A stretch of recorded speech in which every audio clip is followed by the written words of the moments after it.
ताकि आम लोगों को परेशानी ना हो। दरअसल चुनाव आयोग ने राज्य में स्पेशल इंटेंसिव रिवीजन यानी SIR के दौरान नाम, सरनेम, आयु में गड़बड़ी की वजह बताते हुए लगभग 1,25,00,000 वोटर्स को लॉजिकल डिस्क्रिपेंसी नोटिस जारी किया था। तो इसी मुद्दे पर सुप्रीम कोर्ट ने सुनवाई करते हुए चुनाव आयोग को आदेश दिया कि इन सभी 1.25 करोड़ वोटर्स का नाम पब्लिक लिस्ट में जारी करो। चुनाव आयोग अपनी वेबसाइट पर पब्लिश करे ऐसा, ताकि दूसरे लोगों को भी पता चल पाए कि क्या होता है ये लॉजिकल डिस्क्रिपेंसी और अन्य लोगों को क्या सावधानी रखनी चाहिए। राइट। और वही खबर है, नितिन नवीन निर्विरोध भाजपा के 12वें राष्ट्रीय अध्यक्ष चुने गए। नाम का ऐलान वैसे आज होगा। गृह मंत्री अमित शाह और JP नड्डा भी नामांकन में शामिल हुए। उनकी पत्नी बोली कि पार्टी को हीरे की परख है। आखिरकार भाजपा के कार्यकारी अध्यक्ष नितिन नवीन अब पार्टी के 12वें राष्ट्रीय अध्यक्ष होंगे। देश की सबसे बड़ी पॉलिटिकल पार्टी की कमान अब इनके हाथों में होगी। और वहीं देखिए, राहुल गांधी ने कहा कि RSS और बीजेपी कुछ बिजनेसमैन के हाथों देश बेचना चाह रही है। ये चाहते हैं कि लोग सवाल न करें, लेकिन कांग्रेस ऐसा होने नहीं देगी। तो ये कुछ राजनीतिक बयानबाजी चल रही है। और वहीं खबर देखिए दोस्तों, जम्मू कश्मीर में आतंकी मुठभेड़ में एक घायल जवान शहीद हो गए। अभी एक दिन पहले जम्मू के किश्तवाड़ में 8 जवान घायल हुए थे। जैश के 3 आतंकियों की तलाश का ऑपरेशन दूसरे दिन भी जारी रहा। शहीद जवान की पहचान हवलदार गजेंद्र सिंह के रूप में हुई है। और देश के परिवहन मंत्री नितिन गडकरी बोले कि पुराने लोगों को रिटायर होना चाहिए, नई पीढ़ी को कमान सौंपनी चाहिए। वे जिम्मेदारी संभाल लें तो पुरानी पीढ़ी दूसरा काम करे। परिवहन मंत्री ने एक कार्यक्रम को संबोधित करते हुए पुराने राजनेताओं को लेकर ये बयानबाजी की है। और बड़ी खबर देखिए, उत्तर प्रदेश के कुलदीप सेंगर मामले में दिल्ली हाईकोर्ट ने एक बड़ा फैसला सुनाया और उनकी सजा पर रोक लगाने से इनकार कर दिया। यूपी के उन्नाव रेप पीड़िता के पिता की कस्टोडियल डेथ के मामले में इनको 10 साल की जेल की सजा हुई है। वहीं गुजरात के अहमदाबाद में जो पिछले साल प्लेन क्रैश हुआ था, उस मामले में मृतकों के परिजनों को सामान लौटाना अब शुरू किया जा चुका है। ऑनलाइन वेब पोर्टल पर घड़ी, चूड़ियां, स्वेटर, जूते दिखाए गए और एयर इंडिया ने अपने परिजनों को लिंक भी भेजी, जहां से परिजन अपना सामान ले सकेंगे। या तो अहमदाबाद में बने सुविधा केंद्र से स्वयं आकर ले सकेंगे या एयर इंडिया से कुरियर के जरिए भी सामान मंगवा सकते हैं। और वहीं खबर देखिए, अभी मुक्तेश्वरानंद के मामले में अब अखिलेश यादव ने उनसे फोन पर बातचीत की। बोले कि जल्द मिलने आऊंगा। अभी एक दिन पहले प्रयागराज में पुलिस ने उनको रोका था, तो उसके बाद से वो धरने पर बैठे हैं। चलिए, खबर आ रही है, कर्नल सोफिया के अपमान के मामले में भी सुप्रीम कोर्ट ने मध्य प्रदेश के मंत्री को फटकार लगाई और कहा कि माफी मांगने में देर हुई। सरकार 2 सप्ताह में बताए कि केस कब शुरू होगा। आपको पता होगा, ऑपरेशन सिंदूर के दौरान देश के इन शेरनियों पर जो असली जवान हीरो हैं, कर्नल सोफिया कुरैशी पर मध्य प्रदेश के एक मंत्री विजय शाह ने विवादित टिप्पणी की थी। तो इस मामले पर अब सुप्रीम कोर्ट ने सख्ती दिखाई और सरकार से इस मुद्दे पर जवाब भी मांगा है। और एक बड़ी दुर्घटना देखिए दोस्तों, छत्तीसगढ़ झारखंड बॉर्डर पर बस पलटने से 10 लोगों की मौतें हो गई, जिसमें 5 महिलाएं, 5 पुरुष शामिल हैं। 19 गंभीर रूप से घायल हो गए। बताया गया कि बस का ब्रेक फेल था और ये सभी के सभी एक सगाई समारोह में शामिल होने के लिए जा रहे थे। इस हादसे में 78 लोग घायल हुए हैं, जिसमें 19 की हालत काफी गंभीर बताई जा रही है। छत्तीसगढ़ झारखंड सीमा पर ओरसा घाट में ये अभी एक दिन पहले जो स्कूल बस पलटने का मामला आया था, इसमें मौतों का आंकड़ा बढ़कर 10 हो गया है। एक और बड़ी घटना देखिए, टैंकर और ट्रेलर की भिड़ंत में भी भीषण आग लग गई। जयपुर दिल्ली हाईवे पर 1 किलोमीटर तक केमिकल का रिसाव हुआ। 400 मीटर तक आग फैली। गनीमत रही कि दोनों वाहनों के ड्राइवर समय रहते बाहर निकल गए, इसलिए किसी की जनहानि जरूर नहीं हुई इस मामले में। और एक बड़ा अंतर्राष्ट्रीय हादसा देखिए दोस्तों, स्पेन में 2 हाई स्पीड पैसेंजर ट्रेनों की आमने सामने से टक्कर हो गई और इस बड़ी दुर्घटना में 39 लोगों की मौत हो गई। ये नए साल 2026 में भी दोस्तों शुरुआती महीने में ही हमारे देश और दुनिया भर में कई बड़े हादसे देखने को मिल रहे हैं, जो कि बड़ी चिंता की बात है वाकई में। इस दुर्घटना में शामिल यात्रियों का कहना कि ये एक हॉरर फिल्म जैसा था। इस घटना के बाद स्पेन की 130 से ज्यादा ट्रेनें रद्द हुई। स्पेन के कोरबोडा प्रांत में बीती देर रात ये भीषण ट्रेन दुर्घटना देखने को मिली। दक्षिणी स्पेन में ये 2 तेज रफ्तार ट्रेनों की आमने सामने से टक्कर हो गई। और एक बड़ा कुदरत का कहर देखिए आप, आग ने मचाया तबाही का तांडव। 19 लोगों की जान चली गई, हजारों लोग बेघर हो गए। महाविनाश के बाद सरकार ने इमरजेंसी लागू की। जी हाँ, मामला दोस्तों चिली का। चिली के जंगलों में इतनी भीषण आग फैली कि अब तक 19 लोगों की तो मौत हो गई और 50,000 से ज्यादा लोग बेघर हो गए। लोग बोले कि 20 मिनट और रुकते तो जिंदा जल जाते हैं। उन्हें अपने घरों से सामान लेकर भागने का भी मौका नहीं मिला। देखिए जरा कुदरत का कहर। दक्षिणी अमेरिकी देश चिली के जंगलों में इतनी भयंकर आग लगी कि ऑफिशियल डेटा के मुताबिक अब तक 19 लोगों की मौत हो गई, जबकि मरने वालों की संख्या और भी ज्यादा हो सकती है। कई कस्बों में घर, गाड़ियां और पूरी की पूरी बस्तियां जलकर राख हो गई। ये भयानक आग की कुछ तस्वीरें भी आप देख सकते हैं। वाकई में ये मंजर बड़ा ही डरावना है। इस घटना के बाद सरकार ने आपातकाल और कर्फ्यू घोषित कर दिया है। करीब 4000 से भी ज्यादा फायर वर्कर्स यानी दमकल कर्मी आग बुझाने में लगे हैं। और पिछले कुछ सालों में भी आग की त्रासदी झेल चुका है चिली। चिली के जंगलों में बार बार भीषण आग देखने को मिलती है और इसे जलवायु परिवर्तन को जोड़कर देखा जा रहा है। वहीं कल हमारे देश की राजधानी दिल्ली में भी सुबह सुबह भूकंप के झटके लगे। हालांकि गनीमत रही कि जानमाल का नुकसान नहीं हुआ। तीव्रता 2.8 रही। और बैंकिंग न्यूज से बड़ी खबर आ रही, भारतीय स्टेट बैंक SBI ग्राहकों के लिए बड़ा अपडेट। 15 फरवरी से ये नया नियम लागू होगा। अब 25,000 रुपए से ज्यादा का IMPS ट्रांजेक्शन करने पर आपको एक्स्ट्रा सर्विस चार्ज देना पड़ेगा। मैंने आपको इस नए नियम के बारे में पहले भी बताया था अपडेट, कितना कैसे चार्ज लगेगा, क्या सिस्टम होगा। तो ये आप देख सकते हैं 25,000 से 1 लाख तक अब आपको 2 रुपए प्लस GST देना पड़ेगा। 1 लाख से 2 लाख तक 6 रुपए प्लस GST, 2 से 5 लाख 10 रुपए प्लस GST लगेगा। और ये रकम अलग अलग हो सकती है। SBI की तरफ से रिवाइज्ड सर्विस चार्ज का नोटिस जारी किया और बैंक के ये नए नियम 15 फरवरी से ही लागू होंगे। वहीं ऑटो इंडस्ट्री से खबर आ रही दोस्तों, टोयोटा अर्बन क्रूजर EV से आज उठेगा पर्दा। इसके रेंज और फीचर्स पर नजर रहेगी, तो आज कंपनी की तरफ से अनाउंसमेंट के बाद मैं आपको बता दूंगा। और खबर है दोस्तों, चुनाव आयोग की मेजबानी में देश की देखिए जम्मू के सोनमर्ग में पारा -9 डिग्री तक चल रहा। हिमाचल में बर्फबारी शुरू हुई।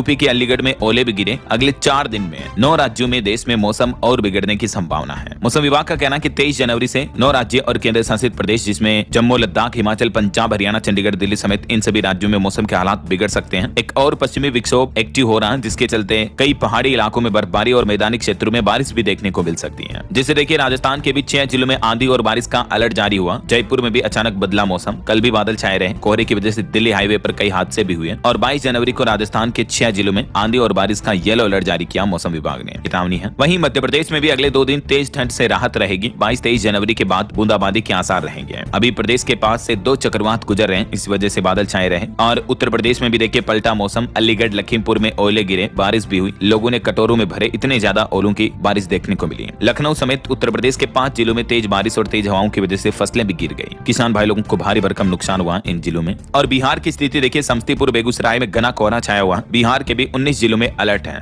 10 जिलों का तापमान तो 8 डिग्री से भी नीचे चल रहा है। 21 जनवरी के बाद बिहार में और गिरेगा तापमान, फिर से ठंड बढ़ेगी। और वहीं दोस्तों पहाड़ी राज्यों की बात करें तो उत्तराखंड के पिथौरगढ़ में पाले की मोटी परत देखने को मिली। उत्तरकाशी में नदी नाले भी जम गए। 21 से 24 जनवरी तक उत्तराखंड में भी बारिश और बर्फबारी की संभावना है। कुछ ऐसे हालात हिमाचल में भी चल रहे हैं। 23 तारीख को हिमाचल में भारी बर्फबारी का अलर्ट जारी हुआ। 5 जिलों में शीतलहर ने बढ़ाई ठंड। 3 जगहों पर तो तापमान माइनस में चल रहा है। पंजाब में भी देखिए एक भीषण सड़क हादसा, कोहरा लोगों की जाने ले रहा। फाजिल्का में एक ट्रॉली में घुसी कार, 2 लोग गंभीर रूप से घायल हो गए। और हरियाणा में भी एक सप्ताह तक बारिश का मौसम बना रहेगा। 20 से 24 जनवरी तक बादलों की आवाजाही और बूंदाबांदी देखने को मिलेगी। 25 जनवरी से तो पूरे प्रदेश में झमाझम बारिश के आसार है। हरियाणा में, उत्तर और मध्य भारत में एक नए मानसून चक्र के एक्टिव होने की वजह से 3 सिस्टम से छत्तीसगढ़ में भी ठंड बढ़ेगी। 3 दिन 1-2 डिग्री तक और गिरेगा पारा। तो ये देश भर में अलग अलग राज्यों के मौसम के हालात चल रहे हैं। इस बीच अगले 24 घंटों के दौरान पूरे देश में मौसम की संभावित गतिविधियां क्या रह सकती हैं, स्काईमेट वेदर की रिपोर्ट के मुताबिक जानकारी आप देख सकते हैं। अगले 2 दिन 20-21 जनवरी को भी सर्द हवाओं के चलते ठिठुरन भरा माहौल बना रहेगा। मध्य भारत और उत्तर भारत के अधिकतर राज्यों में कोहरा और शीतलहर का प्रकोप जारी रहेगा।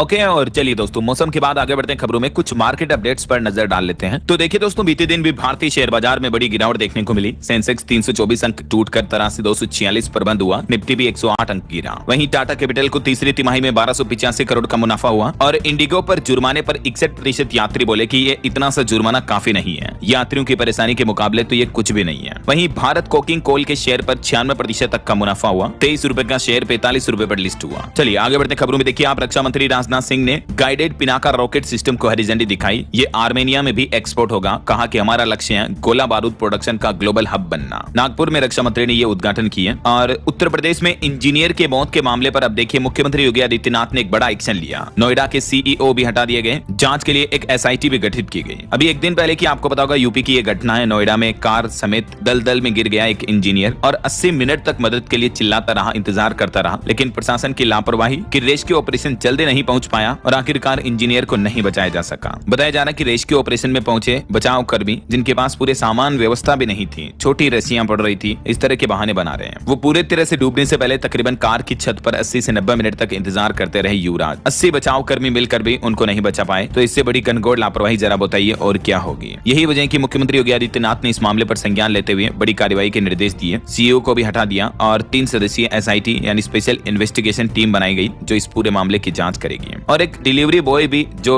इंजीनियर के पक्ष में बोला प्रशासन को लापरवाह बताते हुए, तो उन्होंने बताया कि अब मुझे भी जान का खतरा है। वो बोले कि 1 बजे मुझे पुलिस थाने बुलाया और 5 बजे तक मुझे वहीं बिठाया गया और उनसे जबरन ये बातें कहकर ये वीडियो भी बनाया गया। जरा देखिए, प्रशासन पहले लापरवाही करता, पहले जोरी ऊपर से सीना जोरी। अभी तक की रिपोर्ट्स के मुताबिक अगर वाकई में प्रशासन लापरवाही नहीं करता तो इस इंजीनियर के पिता यानी बूढ़े बाप की बुढ़ापे की लाठी नहीं टूटती। अगर 16 दिन पहले हुए एक और हादसे से भी सबक लिया होता तो, क्योंकि 16 दिन पहले भी यहाँ पर एक ट्रक का हादसा हुआ था। नाकाम सिस्टम के गड्ढे में होनहार इंजीनियर ने तोड़ा दम। देखिए जरा क्या कहना चाहोगे दोस्तों आप ऐसे सिस्टम पर। चलिए अगली खबर देखिए। झारखंड में संरक्षित वन क्षेत्र के 1 किलोमीटर के दायरे में अब स्टोन क्रशर और खनन करने पर लगाई गई रोक। झारखंड हाईकोर्ट की तरफ से बड़ा आदेश जारी किया। वहीं खबर है दोस्तों, अब आधार कार्ड को आप व्हाट्सएप पर भी डाउनलोड कर पाएंगे पीडीएफ में। उदय की तरफ से ये नई सुविधा शुरू की गई है और इसके लिए बस आपको इस नंबर को फोन में सेव करना है और हाई लिखकर मैसेज भेजना है। ये माय गवर्नमेंट हेल्प डेस्क का नंबर है और उसके बाद आपसे ओटीपी वगैरह पूछी जाएगी। इससे आप डायरेक्टली व्हाट्सएप पर भी अपना आधार पीडीएफ डाउनलोड कर सकते हैं ना।